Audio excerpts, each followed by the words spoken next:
আসসালামু আলাইকুম ওয়া রাহমাতুল্লাহি ওয়া বারাকাতুহু। আজকের রেসিপি মুগ ডাল মাছের মাথা দিয়ে মুড়ির ঘন্ট। প্রথমে মুগ ডালটাকে ভেজে নিচ্ছি। ছোলার ডাল অল্প দিয়ে ভালো করে ধুয়ে ভিজাতে দিয়ে দেব।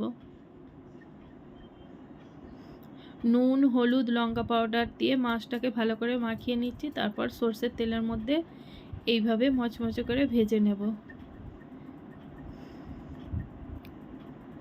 নুন হলুদ দিয়ে ডালটাকে সেদ্ধ করতে দিয়ে দিচ্ছি।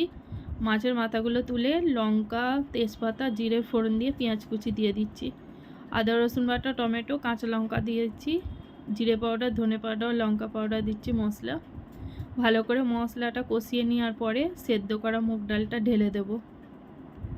ডালটা ঢেলে দিয়ে ভালো করে নেড়ে চেড়ে মাছের মাথাগুলো দিয়ে দেবো। দিয়ে ভালো ফুটে যাবে। ফুটে যাওয়ার পরে নামাবার সময় ঘি, গরম মশলা দিয়ে ছড়িয়ে দিচ্ছি। অল্প 2-3 মিনিট থাকবে গ্যাসের মধ্যেই। তারপর রেডি হয়ে যাচ্ছে মুড়ির ঘন্ট।